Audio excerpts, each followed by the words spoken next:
नमस्कार मेरे प्रिय दोस्तों, 8 साल से 80 साल तक के सभी बच्चों के लिए गुलिवर की लिलीपुट यात्रा की कहानी जो मैंने बचपन में बार बार सुनी थी, मुझे बड़ी पसंद आती थी, वही आप लोगों के लिए प्रस्तुत करने जा रहा हूँ।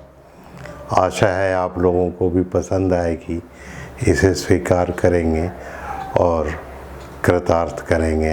धन्यवाद। माननीय दोस्तों, अब मैं गुलिवर की लिलीपुट यात्रा का दूसरा पार्ट लेकर आपके समक्ष उपस्थित हुआ हूँ। पहले आपने सुना था कि बादशाह की कैद में मुझे पहुँचा दिया गया था। अब आगे सुने। जब मैं खड़ा हुआ तो अपने आसपास का नज़ारा देखकर चकित रह गया। इतना सुंदर दृश्य मैंने पहले कभी नहीं देखा था। ऐसा लग रहा था कि एक बहुत सुंदर बाग के पास खड़ा हुआ हूँ। वहाँ पर मौजूद खेत खलिहान ज़्यादा से ज़्यादा 30-40 फुट लंबे चौड़े थे। जो छोटी छोटी फूलों की क्यारियाँ नज़र आ रहे थे। इसके अलावा वहीं पर आसपास घने जंगल भी मौजूद थे, जिनमें लगे पेड़ तकरीबन 7 फुट ऊंचे रहे होंगे। जंगल के दूसरी तरफ एक खूबसूरत शहर बसा हुआ था, जो देखने में एक खिलौने की तरह लग रहा था, लेकिन वह कोई मॉडल नहीं बल्कि सचमुच के जीते जागते इंसानों का गांव था। यह सब देखते देखते मैं कुछ समय के लिए तो अपनी दुनिया को ही भूल गया था। फिर मुझे दूर से कोई अपनी तरफ आता दिखाई दिया। असल में वह उस देश का बादशाह था, जो अपने शानदार घोड़े पर सवार होकर मेरी तरफ चला आ रहा था। बादशाह के पीछे हजारों नौकर चाकर उसकी जय जयकार करते हुए आ रहे थे। अचानक बादशाह का घोड़ा मुझसे कुछ दूरी पर रुक गया और मेरा आकार देखकर काबू से बाहर हो गया।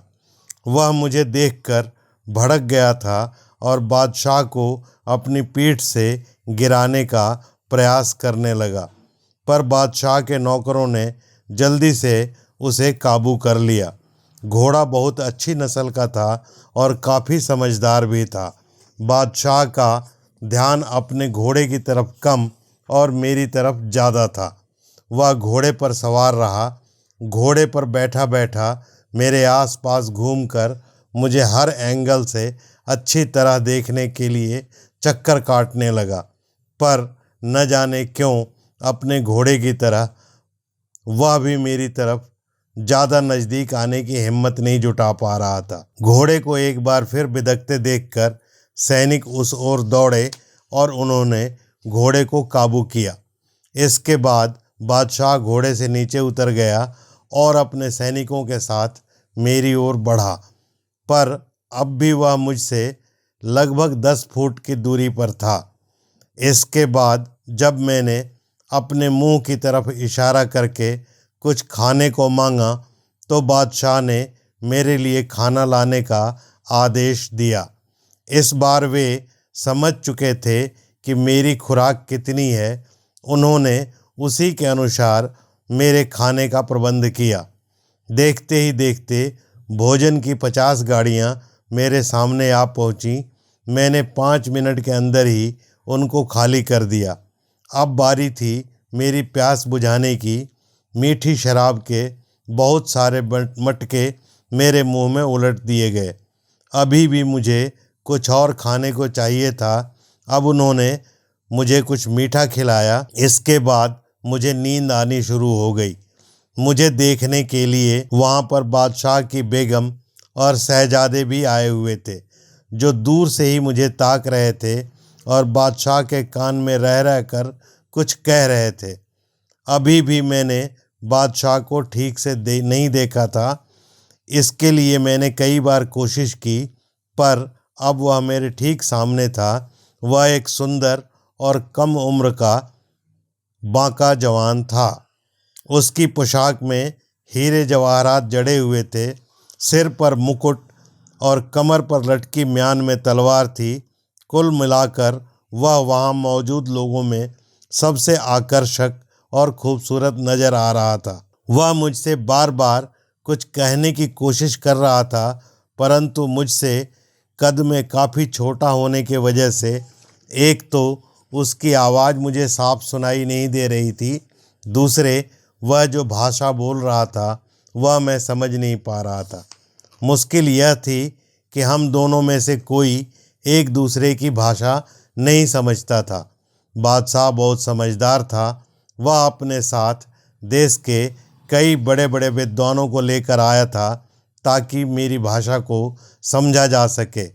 मैंने उनसे कई भाषाओं में बात की जो मैं जानता था, पर उनकी समझ में उनमें से कोई भाषा नहीं आई। कई घंटे की मशक्क़त करने के बाद भी हम एक दूसरे की भाषा नहीं समझ सके। इसके बाद बादशाह ने वहाँ से चले जाना ही बेहतर समझा। मंदिर के आसपास अभी भी मुझे देखने वालों की भीड़ लगी हुई थी। बेगम और शहजादे मुझे देखने के लिए दोबारा वहाँ पर आ चुके थे। कुछ छोटे बच्चे मुझे खिड़की में से पत्थर फेंक कर मार रहे थे। मैंने हाथ निकालकर उनमें से 4-5 को सैनिकों के हवाले कर दिया। सैनिकों ने उनको वहीं पर बंदी बना लिया। उनमें से एक अभी भी मेरे हाथ में था, जिसे मैंने अपने कोट की जेब में कुछ देर के लिए डाल लिया। उसका दम न घुट जाए इसलिए मैंने उसे जेब से निकालकर अपनी हथेली पर रख लिया। धीरे धीरे मैं उसे अपने मुंह की तरफ ले जाने लगा, जैसे मैं उसको खा जाना चाहता हूँ। यह देखकर डर से उसकी घिघी बंध गई। वहाँ मौजूद हर किसी का मुंह खुला का खुला रह गया। वो सोच रहे थे कि मैं बस उसको खाने ही वाला हूँ। मैंने अपनी हथेली धीरे धीरे नीचे ज़मीन की तरफ बढ़ाई। उसको बड़े आराम से उठाकर मैंने ज़मीन पर रख दिया। अपनी जेब से पेंसिल छीलने वाला चाकू निकाला। इस बार तो वे और ज़्यादा डर गए थे। मैंने उस चाकू से बंधक बनाए गए 5 लोगों की रस्सियां काटकर उन्हें आज़ाद कर दिया। यह देखकर वहाँ पर खड़े सभी लोग जैसे मुझे प्यार भरी नज़रों से देखने लगे। उन्हें यकीन हो गया था कि मैं उनको कोई नुकसान नहीं पहुँचाना चाहता हूँ। अब वे बड़े निडर होकर मेरे आसपास घूम रहे थे, पर मुझे छूने और मेरे ज़्यादा करीब आकर मुझे किसी भी तरह से तंग करने की सख्त मनाही थी। धीरे धीरे पूरे राज्य में मेरी अच्छी आदतों के चर्चे होने लगे और बादशाह के दरबार में भी मेरा नाम बड़े आदर के साथ लिया जाता था। कई दिन यूं ही गुजर गए थे। अब बादशाह मेरे आराम का पूरा ख्याल रखता था। उसने सैनिकों को आदेश दिया कि मुझे किसी तरह का कोई कष्ट न होने पाए। शुरू में तो मैंने ज़मीन पर सोकर ही गुजारा किया, क्योंकि मेरे बिस्तर का इंतज़ाम करना काफ़ी मुश्किल था। बाद में बादशाह ने आदेश देकर मेरे लिए एक आरामदायक बिस्तर तैयार करने का हुक्म दिया। मेरे लिए बिस्तर बनाने की प्रक्रिया शुरू हुई। छोटे छोटे 50 गद्दे गाड़ियों में लादकर मेरे लिए लाए गए। फिर उनको एक के ऊपर एक रखकर सिलाई की गई। कई घंटों की मेहनत के बाद अब मेरे लिए एक आरामदायक बिस्तर तैयार हो चुका था। उन्होंने संकेत करके मुझे उस पर लेटने का आदेश दिया। मैं उस पर धीरे से लेटा तो उन लोगों की प्रसन्नता का ठिकाना नहीं रहा। उन्हें लगा कि उनकी मेहनत सफल हो गई है, पर सही मायनों में मेरे लिए यह बिस्तर अभी भी पूरी तरह से अनुकूल नहीं था। वह इतना मोटा नहीं था कि मैं ज़मीन पर आराम से लेट सकूं, पर मैंने उनकी प्रसन्नता के लिए उनको ऐसा आभास करवाया कि मुझे इस पर पूरा आराम है। इसके बाद मुझे सर्दी से बचाने के लिए सैकड़ों कंबलों को जोड़कर मेरे लिए एक बड़ा कंबल तैयार किया गया। बादशाह के पास मेरी हर हरकत की खबर पहुंच जाती थी। मैं क्या खाता हूं, कैसा व्यवहार करता हूं, ये सब बादशाह के दरबार में बताया जाता था। इस कारण मैं बादशाह की नज़रों में एक अच्छी छवि वाला इंसान बन गया था। बादशाह मुझसे मिलने आया। मेरे काफ़ी नज़दीक आकर उसने मुझे छूने की कोशिश की और काफ़ी देर तक मुझसे संकेतों से बातें भी की। बादशाह के साथ उसका छोटा बेटा भी था जो मुझे चुपके चुपके छू कर देख रहा था, पर बीच बीच में जैसे ही मैं ज़्यादा ज़ोर से हिलता डुलता वह मुझसे डरकर काफ़ी दूर भाग जाता था। अब दूर दूर तक मेरे चर्चे होने लगे थे, पर अब मेरे आराम को ध्यान में रखते हुए इस भीड़ को काफ़ी हद तक कम कर दिया गया था। देखने में मैं उन लोगों से बिल्कुल अलग दिखाई देता था, इसलिए बादशाह ने दर्जियों को हुक्म दिया कि वे मेरे लिए इस राज्य के लोगों जैसे कपड़े तैयार करें। इसके लिए 300 दर्जियों को मेरे लिए कपड़े तैयार करने का हुक्म दिया गया, पर मेरे लिए कपड़े तैयार करना उन छोटे छोटे लोगों के लिए कोई आसान काम नहीं था। इधर 300 दर्जी मेरे लिए बेहतरीन पोशाक तैयार कर रहे थे और दूसरी तरफ राज्य के सबसे बड़े पंडितों को मुझे उस देश की भाषा सिखाने की जिम्मेदारी सौंपी गई थी।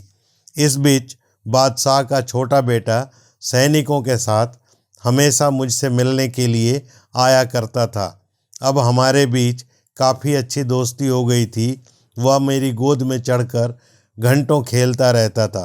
बेशक अभी हम एक दूसरे की भाषा नहीं समझ पा रहे थे, पर इसका हमारी दोस्ती पर कोई असर नहीं पड़ रहा था। कुछ समय बीतने के साथ ही मुझे उस देश की भाषा कुछ कुछ समझ आने लगी थी। इस बीच बादशाह भी वहाँ आता और मेरी पढ़ाई लिखाई देखकर खुश होता था। अब मैं बादशाह के साथ कुछ बातचीत कर सकता था। मैंने अभी तक उनकी जितनी भी भाषा सीख पाया था, उसके सहारे मैंने बादशाह के सामने अपनी रिहाई की इच्छा जाहिर की, पर बादशाह का कहना था कि वह बिना अपने दरबारियों के राय के ऐसा नहीं कर सकता।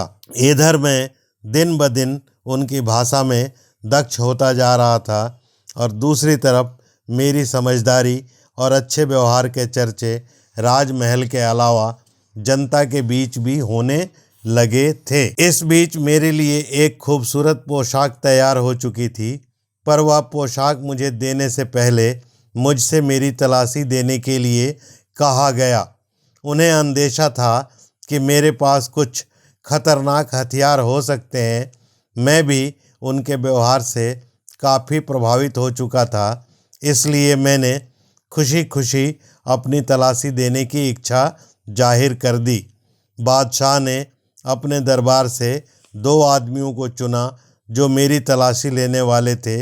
वे मेरे नज़दीक आए, पर मेरी तलाशी लेना उनके लिए असंभव था, इसलिए मैंने उनकी मदद करने का फैसला किया। मैंने उन दोनों को उठाकर अपने कोट की जेब में रख लिया।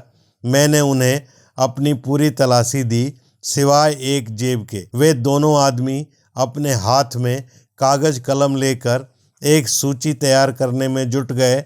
उन्होंने मेरी जेबों में जो कुछ देखा उसे दर्ज करना शुरू कर दिया। अब उस सूची को बादशाह के सामने पढ़कर सुनाया गया, जो इस तरह थी। सबसे पहले हमें इस पहाड़ नुमा आदमी की तलाशी लेने में बहुत परेशानी का सामना करना पड़ा, पर इसने हमारी काफ़ी मदद की और इसकी मदद से हम इसकी पूरी तरह से तलाशी लेने में कामयाब हो सके। इस चट्टान से आदमी की दाहिनी जेब में हमने बहुत खोजबीन के बाद एक कपड़े का टुकड़ा पाया, जो लगभग बादशाह के दरबार वाले कमरे की कालीन के बराबर होगा। इसी जेब में हमें एक गोल गोल चीज़ मिली, जिसकी एक तरफ रंगीन पत्थर जड़ा हुआ है। हमारे राज्य की महिलाएं जिस तरह का गहना अपने गले में पहनती हैं, ये उस तरह का लग रहा था। बाईं जेब में एक बहुत बड़ा चांदी का संदूक मिला, जो बहुत भारी था, जिसे हम दोनों मिलकर भी नहीं उठा सके। हमने संदूक खोला और हमारा साथी उसके अंदर उतरा। इस संदूक में काफ़ी धूल भरी हुई थी। उस चट्टान नुमा आदमी ने जब उस धूल को अपनी फूंक से हटाने की कोशिश की तो लगा मानो धूल भरी आंधी चल रही हो। वह धूल हमारी आँखों और नाक में घुस गई, जिससे हमें छींकें आनी शुरू हो गई। इस संदूक में हमें पेड़ का एक बहुत बड़ा पत्ता मिला जिसके ऊपर लाल और सफ़ेद रंग के कुछ मसाले लगे हुए थे और कुछ घासनुमा चीज़ चिपकी हुई थी। उसकी दाहिनी जेब में हमें एक पतली सी सफ़ेद चीज़ का एक बड़ा भारी बंडल मिला जो मजबूत रस्सियों के साथ बांधा हुआ था। खोलने पर पता चला कि वह कोई चिट्ठी है जिसमें उसकी भाषा में कुछ लिखा हुआ था। उस भाषा के अक्षरों का आकार हमारी हथेली के बराबर था। उसकी बाईं जेब में एक मशीन नुमा कोई चीज़ थी जिसमें 20 खंभे लगे हुए थे। हमारे हिसाब से यह बाल संवारने का कोई उपकरण हो सकता है। उसकी पैंट की दाहिनी जेब में हमें एक खोखली खंभे नुमा चीज़ मिली। इसकी लंबाई एक आदमी के बराबर होगी। इसमें पीछे लकड़ी का एक बड़ा भारी कुंदा लगा हुआ था। हमारी समझ नहीं आया कि यह क्या चीज़ है। इसी के साथ एक बड़ी डिबिया भी हमें मिली जिसे काफ़ी मशक्क़त के बाद खोलने पर उसमें बहुत सी लंबी लंबी तीलियां रखी हुई थीं। इन तीलियों के एक तरफ कोई गोल काली चीज़ लगी हुई थी जो इंसान के सिर जैसी गोल थी। उस चट्टान नुमा आदमी ने इशारों में हमें बताया कि वह कोई चीज़ है जिससे आग पैदा होती है। बाईं जेब में एक और मशीन नुमा कोई चीज़ थी। दाहिनी ओर की नीचे वाली छोटी जेब में रंग बिरंगे धातु के कई गोल और चपटे टुकड़े थे।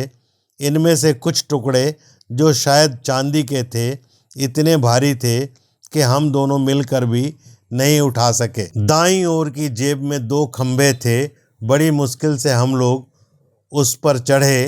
पहले तो हमें लगा कि ये किसी एक ही चीज़ के बने हुए हैं, लेकिन उस पर चढ़कर देखने पर हमें पता चला कि उनमें लोहे की बड़ी चादरें लगी हैं। हमें लगा कि ये कोई ख़तरनाक चीज़ें हैं, इसलिए हमने उससे इसके बारे में पूछा। उसने इसके बारे में हमें बताया कि उसके देश में इनमें से एक चीज़ से दाढ़ी बनाई जाती है और दूसरे से खाने की चीज़ों को काट कर खाया जाता है। इसके अलावा उसके पास 2 और जेबें थीं। इनमें घुसना हमारे लिए संभव नहीं था क्योंकि ये बहुत तंग और छोटी थीं, इसलिए इनके अंदर घुसने पर हमारा दम घुट सकता था। इनमें से एक जेब में चांदी की जंजीर में एक इंजन बंधा हुआ लटक रहा था जो आधा तो चांदी की धातु से बना हुआ था और उस पर कोई ऐसी चीज़ चढ़ी हुई थी जिसके आर पार देखा जा सकता था। इनमें 2 खंभे एक धुरी पर बहुत धीरे धीरे घूम रहे थे। हमने इसे बाहर निकालने का आग्रह किया। यह बड़ा भारी गोला था। इसके अंदर किसी भाषा के चिन्ह बने हुए थे। हमने उसके अंदर के उन निशानों को छूने का प्रयास किया, पर उस आर पार देखने वाली पारदर्शी वस्तु के कारण हमारी उंगलियां उसको छू नहीं सकीं। उसने हमारे कानों के पास उस इंजन को लगाया तो इसमें से भयंकर और तेज आवाज़ निकल रही थी, जैसे कोई इंजन हमारे कानों के पास से गुजर रहा हो। यह आवाज़ उस इंजन में से अपने आप आ रही थी और उसके अंदर लगे वे खंभे भी धीरे धीरे खुद आगे की तरफ खिसक रहे थे। हमें लगता है कि या तो यह कोई अजीब जानवर है जिसे इस चट्टान नुमा आदमी ने इस धातु की रस्सी से बांधकर अपनी जेब के अंदर रख रखा है, या फिर यह उसका देवता है जिसकी वह रोज़ पूजा करता है, क्योंकि उसने हमें बताया कि वह इसको देखे बिना कोई काम नहीं करता है। पहरेदारों ने भी हमें बताया कि यह उसका देवता ही है, क्योंकि वह हर सुबह उसको अपनी जेब से निकालकर उसके दर्शन करके वापस उसको अपनी जेब में रख लिया करता है। इस तरह से बादशाह के कहे अनुसार इस आदमी की पूरी तलाशी ले ली गई है। इसके अलावा उसकी कमर से एक बहुत बड़ी चीज़ बंधी हुई है जिससे आगे की तरफ एक धातु का गोल आकार का एक यंत्र लगा हुआ है, जिसमें एक धातु का एक खंभा है। यह शायद चमड़े का बना हुआ था। कमर पर बंधी इस पेटी में दाहिनी ओर एक बड़ा सा बोरा बंधा है, जिसमें 2 खाने हैं। इस बोरे के एक कोने में किसी वजनी धातु के बने हुए गोले हैं, जो हमारे सिर के बराबर आकार के होंगे। दूसरे खाने में न मालूम किस चीज़ के बहुत से काले काले दाने भरे हुए हैं, जो काफ़ी हल्के मालूम हुए हैं और जिन्हें हमने अपनी मुट्ठी में आसानी से भर लिया। इस तरह से हम दोनों ने इस चट्टान नुमा आदमी की अच्छी तरह से तलाशी ले ली। इस आदमी के पास जो कुछ भी पाया गया है, फेहरिस्त बादशाह के सामने पेश कर रहे हैं। अब हुजूर ही आसानी से अंदाज़ा लगा सकते हैं कि इस आदमी के पास कौन सी वस्तु खतरनाक है और कौन सी नहीं। बादशाह ने काफ़ी ध्यान से इस फहरिस्त को सुना और मेरे पास आकर मुझे बड़े विनम्र भाव से हुक्म दिया कि मैं अपनी उन चीज़ों को उनके हवाले कर दूं, जो उन 2 आदमियों द्वारा बताई गई है। इसके बाद मुझे 3-4 हज़ार सिपाहियों ने चारों ओर से अपने छोटे छोटे तीर कमानों के साथ घेर लिया। मुझे उन तीरों के घाव याद आ गए जो उन्होंने मेरे ऊपर चलाए थे जब मैंने उनके बंधनों को तोड़ने की कोशिश की थी। इस समय बादशाह बिल्कुल मेरे सामने खड़ा था। उसने सबसे पहले मुझसे मेरी कमर में बंधी तलवार को सिपाहियों के हवाले करने का आग्रह किया। पानी में भीगने के कारण उनमें कुछ जंग जरूर लग गई थी, पर वह अब भी काफ़ी चमक रही थी। तलवार म्यान से निकालते ही वहाँ पर तैनात खड़े सिपाहियों में भगदड़ मच गई। लेकिन बादशाह के लिए भागना मतलब डर जाना था, और बादशाह एक बहादुर वीर था, इसलिए वह घबराया नहीं। उसने मुझसे कहा कि मैं इस तलवार को सैनिकों को न दूं, बल्कि 10 फुट की दूरी पर फेंक दूं। मैंने तलवार को 10 फुट की दूरी पर रख दिया। इसके बाद वे लोग जो डर कर वहाँ से काफ़ी दूर भाग गए थे, आगे आकर फिर से मेरे पास आकर खड़े हो गए। इसके बाद उसने उन खोखले खंभों को निकालने के लिए कहा। इसका मतलब मेरी बंदूक से था। मैंने अपनी बंदूक निकाली। मेरी जेब में एक थैली में बारूद भी मौजूद था। मुझे कुछ मस्ती सूझी और मैंने बादशाह से कहा कि इस बंदूक का कारनामा आपको दिखाना चाहता हूँ। बादशाह नहीं जानता था कि मैं क्या करने वाला हूँ। मैंने आसमान की ओर पिस्तौल का मुंह किया और घोड़ा दबा दिया। बंदूक के तेज धमाके को सुनकर वहाँ पर लोगों में अफरा तफरी मच गई। धमाका सुनकर सिपाही जमीन पर लेट गए, कई पेड़ों की ओट में छुप गए। बादशाह भी इस बार काफ़ी घबरा गया था, पर उसने खुद पर काबू करते हुए अपने आप को बड़ी मुश्किल से संभाला। उसके बाद मुस्कुराते हुए मैंने अपनी बंदूक और पिस्तौल उन लोगों को सौंप दी। गोलियां और बारूद भी बादशाह के कहने पर मैंने सिपाहियों के हवाले कर दिया। मैंने बादशाह को साथ में यह भी समझा दिया था कि यह बहुत खतरनाक चीज़ है, इसको आग से अलग रखना, वरना पूरे महल में आग लग सकती है। फिर मैंने अपनी वह घड़ी भी बादशाह के हवाले कर दी, जिसे अभी तक वे लोग मेरा भगवान समझ रहे थे। उसमें लगी सुइयों को देखकर और अपने आप टिक टिक कर रही आवाज़ को सुनकर वे लोग अचंभित हो गए। इसके बाद मैंने अपना बटुआ भी उसे सौंप दिया। मेरे इस बटुए में सोने की कुछ मोहरें और कुछ सिक्के थे। मैंने अपना छोटा चाकू, रुमाल, सुंगनी की डिब्बी, उस्तरा, कंघा और डायरी भी उनके हवाले कर दी। लेकिन ये तमाम चीज़ें मुझे वापस दे दी गईं। सिर्फ मेरी तलवार और बंदूक, पिस्तौल तथा बारूद की थैली ही गाड़ियों में लादकर बादशाह के सबसे बड़े तहखाने में पहुंचा दी गई और उनकी सुरक्षा के लिए कुछ सैनिकों को नियुक्त कर दिया गया। अब वे मेरे पास 2 गुप्त जेबें थीं जिनकी मैंने तलाशी नहीं दी थी। इनमें मेरा चश्मा, मेरी कलम, आईना और कुछ ज़रूरी सामान था।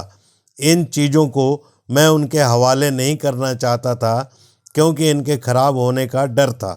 मुझे दूर की चीज़ें देखने के लिए अक्सर चश्मे की ज़रूरत पड़ती थी और अपने आईने में देखकर मैं अपने बाल संवारा करता था।